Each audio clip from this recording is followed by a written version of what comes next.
here to the well for our final session in our series called Healing Hurts. What we're going to be discussing today is based on the video that we just saw in the gospel we read today in the Divine Liturgy, which is the man born blind. But before we get into that, I kind of just want to recap, since this is the final session, just quickly what we've been discussing over the past few weeks.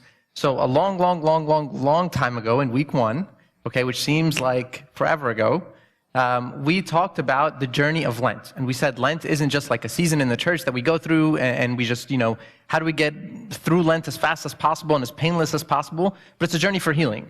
And in that first week, we talked about how we are healed, and we need to set goals and really have a plan, like a purpose, be intentional about our journey for Lent.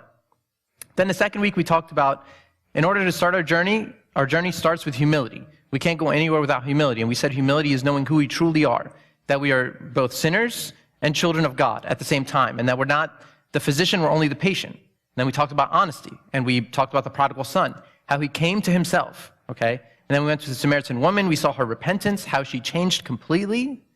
And then last week we talked about grace, okay? And grace as the power of God. And the power of God, the power of God, the power of God in our lives is so great and so powerful, but there is an our component. We have to do something. So we talked about humility, talked about honesty, talked about repentance, talked about grace. Is there anything left to talk about?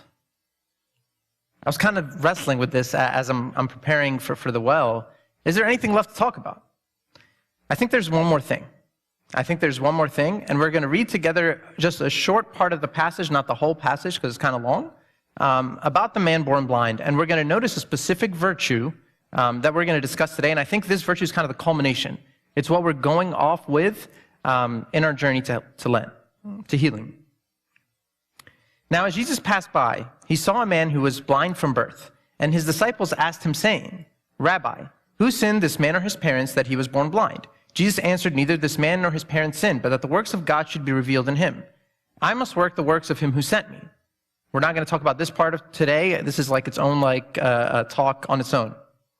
When he had said these things, he spat on the ground and made clay with the saliva, and he anointed the eyes of the blind man with the clay. And he said to him, "Go wash in the pool of Siloam." So he went and washed and came back seeing. This is a story we've all heard before, and it's a story that we just watched the video about right now.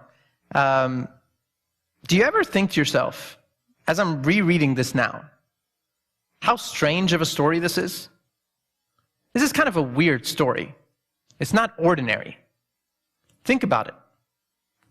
There's a man born blind. He's just sitting there. He's a beggar, as we learn later. The man born blind is a beggar. He's just sitting there. And then Jesus sees the man. Him and the disciples have this conversation. He sees the man, and the only thing he does is he goes up to the man, doesn't say anything. He doesn't say, "I'm about to heal you." He doesn't really introduce himself. He spits, makes clay, puts it on the guy's face, and then tells him to go and wash in this pool of Siloam. This is weird. Don't you think this is weird? Imagine if this was you. Put yourself in the guy's shoes. You're sitting there, you're begging, no one pays attention to you. Everyone probably thinks you're worthless, you're nothing to them. And in the middle of all of that, you get mud on your eye and somebody that tells you, "Oh yeah, go and wash in the pool of Siloam." At the very least, Jesus could have given him a promise for healing. Go and wash and you'll be healed. We don't hear any of that. And that's what makes today's story so powerful. It's kind of ridiculous. The blind man has to walk to however far he has to walk with mud on his eyes, go wash in the pool of Siloam in order to receive healing. And despite how ridiculous and kind of crazy this is, he obeys. And later on, we'll see he makes it even sound kind of simple, his obedience. Let's continue with the story. Therefore, the neighbors and those who previously had seen that he was blind said, "Is this not he who sat and begged?" He said, "I am he." Therefore they said to him, "How were your eyes opened?" He answered and said, "A man called Jesus made clay and anointed my eyes and said to me, 'Go to the pool of Siloam and wash.' So I went and washed, and I received my sight." Jesus told me to go to the pool and wash. So I went, I washed, and I received my sight. How simple does he make it sound? Think about the story in context. There's no promise for healing. There's nothing. This guy named Jesus came up to me, put clay on my eyes, told me to go and wash. So I went, I washed, and I received my sight. He makes it sound so easy, so simple. What I love about today's story, and what I love about this, the blind man here today, is that his obedience was so simple, yet kind of ridiculous, kind of unexpected. He could have thought to himself, this Jesus guy, he has bad intentions. Maybe he's mocking me. Maybe he's making fun of me. Like somebody goes, spits, puts mud on my eyes. He could have thought that. He could have thought, you know what? I've never had sight before. Why is it going to change now? Why is he telling me to go to this pool all the way out of nowhere? If he truly could heal me, why not heal me right here and now? Why do I have to go all the way to this pool? In order for him to say, I received my sight, he had to also do something. He had to go and wash. In order for him to say, I received my sight, he had to also go and wash. St. John Chrysostom, church father in the early church, says it this way. He says, but observe the mind of the blind man, obedient in everything. He did not say, if it is really the clay or the spit which gives me eyes, what need is there of Siloam? Or if there's need of Siloam, what is there need of the clay? You get what he's saying there? So he's basically saying, the guy could have easily said, okay, either the clay is what's going to heal right here, like Jesus is going to use the clay to heal me, so why do I need to go to the pool? Or if you want me to go to the pool, why put the clay to begin with? That's a reasonable question. But he entertained no such thoughts. He held himself prepared for one thing only, to obey in all things him who gave the command. This is our thought, this is our key principle for today, is obedience. And we're going to talk about this big word, obedience, and what does it mean. But I believe, we've been talking about healing for this entire time. I believe kind of that last step, that last gap between us and healing is oftentimes this. It's obedience. The key thought for us today is a life of obedience is the prescription for healing. A life of obedience is the prescription for healing. And I say a life of obedience. I don't mean it's a one-time decision. I'm saying a life of obedience, not that we're going to be 100% obedient all the time. That's impossible. But kind of that's what we're after. That's what we're seeking, is a life of obedience to the Master. Now, when I say obedience, if you were to ask me the word obedience, what do I think of when I think of obedience? The connotations are not positive, if I'm being honest. The connotations of obedience are not positive. Especially raised here in America, when we think of obedience, we kind of think of somebody trying to control us, like tyranny or something like that. And we don't like that. We like democracy. We don't like that. When I think of obedience, I think sometimes if I have to obey someone, it makes me a little nervous or scared because maybe I have to change the way that I'm doing things. It doesn't make me comfortable. Obedience is the exact opposite of me just doing whatever I want. Me doing whatever I want, I can just, do that on my own. But if I have to obey someone or listen to what somebody's telling me, that makes me a little bit scared. Obedience can oftentimes be that we have to not be in control. It could be that we're asked to do something that is unknown to us. It could be sometimes a decision that we make that can be scary.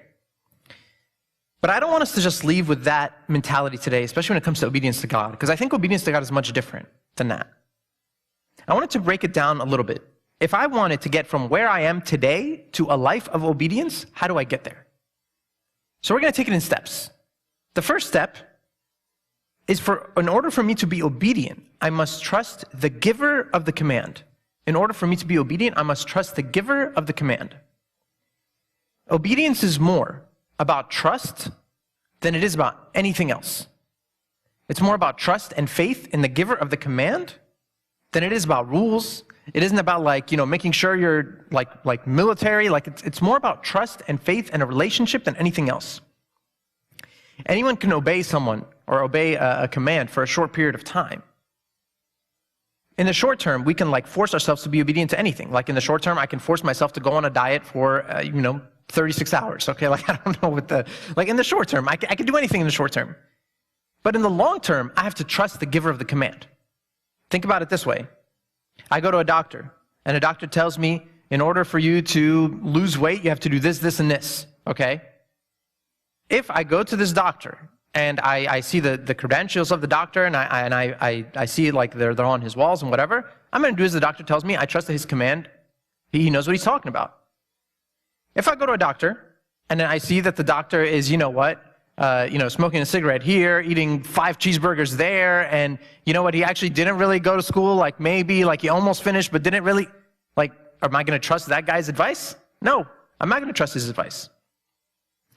Think about it in your jobs, right? All of us maybe at one point started a job, and you know what? We started our job, and we met our like managers or bosses or whoever, and the boss said, "Do this," and you say, "Yes, sir." And the boss said, "Do that." "Yes, sir." And then time goes on, time goes on, time goes on. The bosses that you kind of trusted or listened to or took their advice were the ones that you saw were, you know what? They were men of integrity or women of integrity. They were people that did exactly what they said they were going to do. They did their job well. They were kind to people. The ones that kind of took some shortcuts, the ones that you were like, are they just trying to make me do all their work? Like there was a lack of trust there. Those are the ones that are much harder to obey in the long run. It's the same with us and God. If we don't have trust in the giver of the command, that he has like our best interest at heart, and we could say all the nice things, but if we like go deep in and we don't believe that in our hearts, then it's going to be much harder to obey. In the short term, we can do anything. In the short term, we can do anything. But if we don't trust that the ways of God are the best ways to actually live, that his commands are good for me, then it's going to be much harder to obey. And we're all capable of making excuses of why things are not practical, of you know what, Jesus, like, I know you want me to do this over here, but like this here is much more logical. Like, I know this is the godly way to do things, but trust me, I see everybody else in the world is doing this. It's much more practical. It's much more logical. If I do this, I'll be fine. We can make excuses. But what I love about the blind man today, as St. John Chrysostom